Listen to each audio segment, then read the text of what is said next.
let's get into analysis of this brand new 2021 Ford F-150 King Ranch. It's a beautiful red. There's no arguing that. And being a King Ranch, it's got the cool generator here too. Built-in generator. Beautiful bed liner, Pirelli tires, fancy wheels. It's King Ranch. It's got the old step-in and beautiful seats. These leather seats are beautiful. You got a lot of leg room. I'm no tiny tot, and there's still a lot of room back here. It's the limo pickup trucks. There's your AC. Even has heated rear seats. And a pickup truck with a moonroof? What will they think of next? But let's get to the nitty gritty and look under the hood. When I think about those V6 EcoBoosts with turbos and GDIs, this is a V8 engine. What these F-150s were made for. Now, if you've been watching me any length of time, you know I'm mad at Toyota. They took their V8 engine out of the new Tundras. They're not putting them in. Ford isn't stupid. You can get a V8 engine in this F-150. That's what they're known for. I don't like the V6s, the EcoBoost. I don't like that system. This is a regular V8 engine that can last a really long time,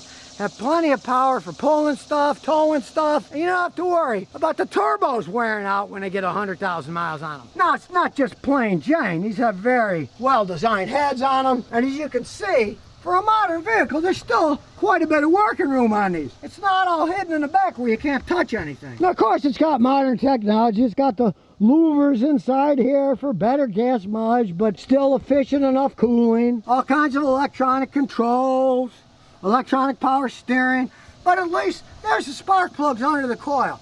They're easy to get to. You need to change them. Look, all you gotta do is take off this stupid foam beauty cover. There they are. They're not hard to access. This isn't one of their older designs where on the V8 you had to take the stupid fuel injection system off to get to the spark plugs. These are easy to do. When they finally wear out, you can easily change them yourself. And this is a King Ranch, so of course, four-wheel drive. You got your front drivetrain and the big old rear end. If you notice, this one was well built. I see no surface rust on any of this. This is a clean new truck. Okay, as you can see, they did it right in Dearborn, Michigan. Although I find this hilarious now. It's 55% U.S. Canadian parts, Mexico 15, well that's 70. I don't know where the other 30% comes from, but enough talk, let's take it for a spin. So we're inside, but where's the shifter? It's down here. Oh look, you gotta push a button. Up it comes. It's Space A, get ready for takeoff. 4, 3, 2, 1, blast off.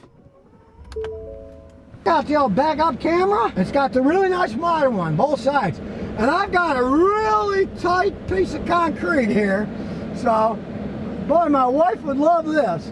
She can see we're going right by it, and we're not going to run into it. I've had so many people knock off the Lion. You can see the Lion has a few chips on it from people knocking them off. It's fantastic, I do say. These modern things come in really handy. First thing you notice, it's an F-150, so it's high up in the air, very smooth, and for a pickup truck, this thing is quiet. I do have to say, Ford's been perfecting the suspension systems on these things for decades. They really have a much improved ride. My wife hates riding in pickup trucks. She rides in these, she loves them. She said it doesn't ride like a pickup truck. That's just their junk rolling to the side, the guys that delivered it. It's none of my stuff. My phone's still in my pocket. For towing and braking and regular accessories, 120 here, 12 volt there. It has all the trailer and towing adjustments you want to mess around with, and the drive mode. 2 high, 4 low. Now, thanks to Ford's innovative use of aluminum, these things weigh a lot less than they used to. So, you got a big truck with a big V8 engine, but it weighs less. So consequently, it gets better gas mileage too, but let's see how it takes off. We'll come to a stop, and we'll floor it. You can hear that engine going.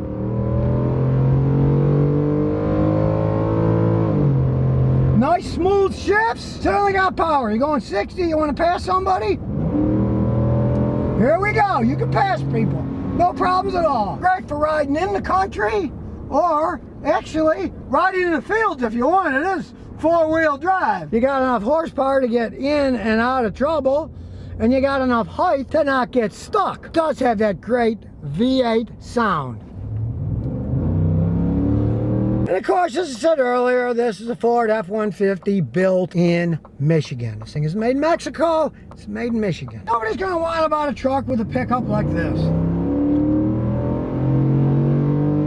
This truck has enough old school in it to make me happy with the V8. Poo-poo on Toyota for going to the 6s. You want a pickup truck, you want a V8.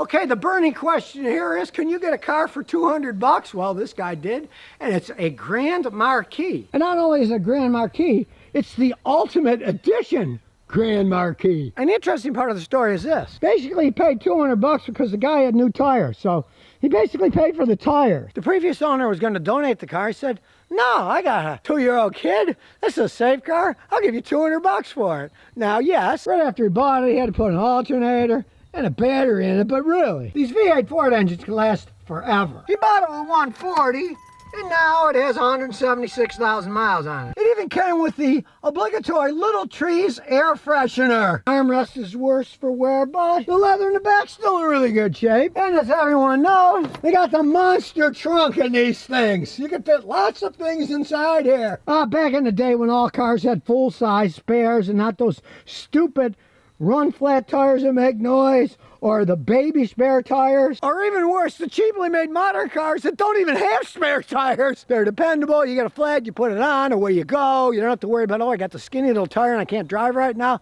No, bring back the olden days. And you might say, what, a gas hog? Hey, this thing gets 22 miles a gallon on the highway. Now, the safety factor was a big reason he bought this car for a whopping $200. Got the rear-facing child seat. This thing is safe because it's big and heavy, and yes, it's from Massachusetts, so it's got the rust that people have covered up. Well, you're going to expect that. Now, don't look a gift horse in the mouth. 200 bucks isn't much for a car, but if you're looking at one, what you really care about is the frame. See how solid that frame is? We don't care that the fender has a little rot in it. The frame is still solid. These Panther bodies, they are solid bodies that can run a really long time. That's the difference between these old cars and the new cars. The new cars, almost every single one of them, is unibody. The body, the frame's all one piece. When it starts to rot, goodbye car. And of course, they're made thinner and cheaper. Unibody, it's one of the reasons they do it. Costs less to make them. They weigh less, they get better gas mileage. But really, 23 miles a gallon on the highway, this isn't that bad. And it won't rot away. Even if some of the body parts rot, the frame is still there. When the body parts rot in the unibody, the whole thing starts rotting. You could say goodbye car. But not really, you might say, how good is a $200 car gonna run? Well, let's find out. Hey, Mark, get that go. Well, to begin with, this thing is about 100 times quieter than that brand new Fiat engine I filmed the other day. It may have all that mileage, but these V8 engines, they can run forever. Now, granted, it's a Ford, so the AC doesn't work anymore, but then again, this is Massachusetts. But the heater works. Puts out a lot of heat. Feels like a bonfire in one of these. We got a little noise here, though. Let's see if we can figure it out. Just realize it's a Ford, so let's jack it up. We'll see if the frame's rotten now. Doesn't appear to be bending. Now, it doesn't like the noise, but there's nothing physically worn. Here's what's happening. It's just an old car. And when you look in here, as you can see here when I zoom in, you can see the rubber bushings are kind of rotten. That's what happens. When these things age, bushings here, they're going to rot a little bit. It doesn't have any play, but as I said a million times when I was a young mechanic, I had grease fittings, you'd grease them. Now the rubber bushings on metal, as they get old, the rubber gets corroded and it will creak. You could spray a bunch of WD-40 on them all. I like that AT205 reseal because it rejuvenates rubber, but it's kind of hard to find. So you might try WD-40 and you'll find the noise will go away for quite some time. But when it comes back, just spray it again. And interestingly enough, the lower ball joint has been replaced and it's got a grease fitting. So the next time he changes oil, you can pull the wheel off and you can put some grease in off and that'll make the noise go away too. It doesn't have any play, so it's not dangerous. Now generally you gotta wait quite some time, but check it out. A little bit still, but starting to work its way in. And that particular noise might even be the sway bar. They've got bushings, you can unbolt them, put grease in and put them back on. There's nothing structurally wrong. Even the door.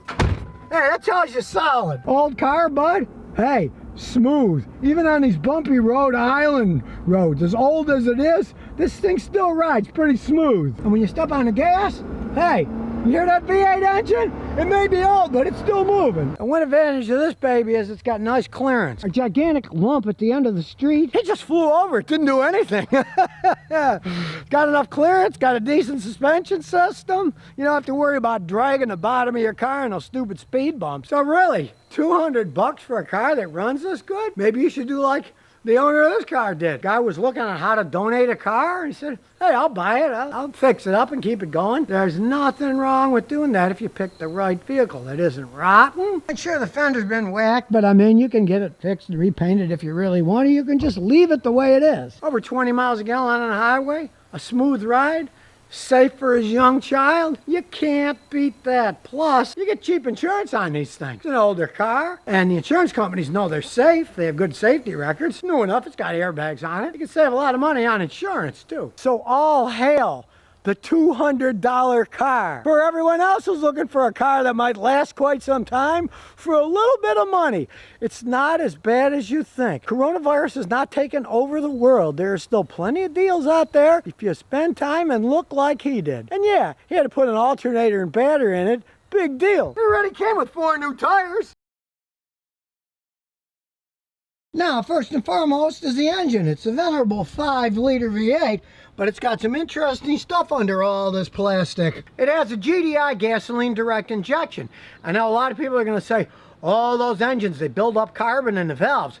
But not this engine, because it's been redesigned. Sure, the earlier GDI engines in most manufacturers, the intake valves would carbon up because the PCV valve, all that air and oil mixture would get on the intake valves and they would carbon up over time because there was no fuel coming in to clean them like in an old car. Like my old Celica.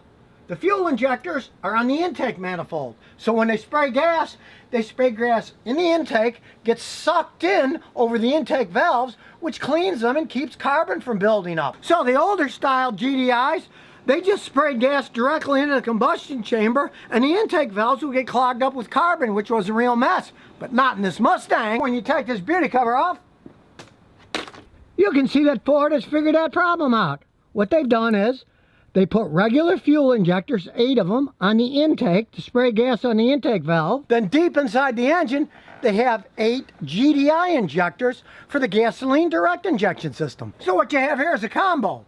To keep the valves from carboning up, sometimes the fuel injectors on the intake spray to clean them up, and then when you need the best power and gas mileage, it uses the GDI injectors, all run by computers. So you end up getting the best gas mileage, the best power, and the cleanest engine all rolled into one. Or I should say, all rolled up into 460 horsepower. Now this model has the optional 10-speed automatic transmission. And you would say, automatic transmission in a Mustang? Eh. Well, if you ever road tested one of these, you'd stop saying eh. This baby is computer controlled. It has various modes you can set on it. And even though you might think you really know how to drive a stick shift, the computer that runs this thing, if you put it in track mode, it is going to shift and drive a lot faster than you can. The computer is much faster and smarter than you are. But if you don't think this automatic has power, check this out.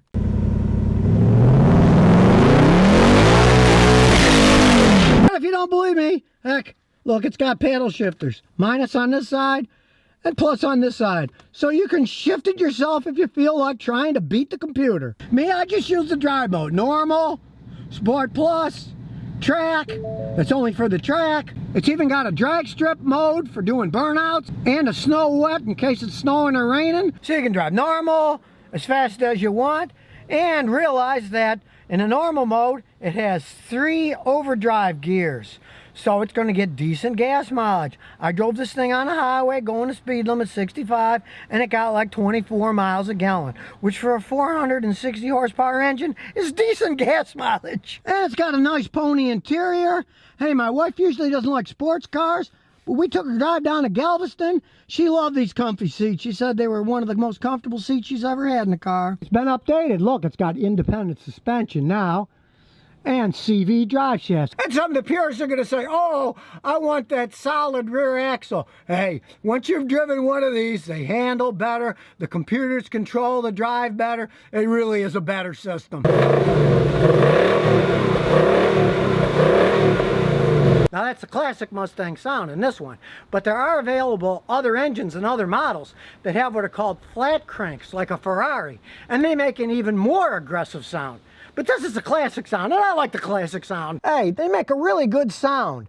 They're loud, but they're not outrageous. They're not like one of those guys in a Porsche or Ferrari where they're backfiring while they're downshifting and just sound like all the wreck of the world's coming loose. These make a nice throaty sound. And it has a really good suspension system that's also run by computers. Say you go to the drag strip mode and you're doing a burnout and going on the drag strip. It sets it so the suspension goes right so it doesn't pull up too high. I was really impressed by how it went on the track. And then how nice it rode on the road. Sure, you could put a supercharger on it and put more horsepower and stuff like that, but really, 460 horsepower is quite a bit of power as it stands. And the looks, hey, classic Mustang. Nothing is exactly the same as a Mustang. They always got that little bit of something that the other cars don't have. So if you never want to miss another one of my new car repair videos, remember to ring that bell.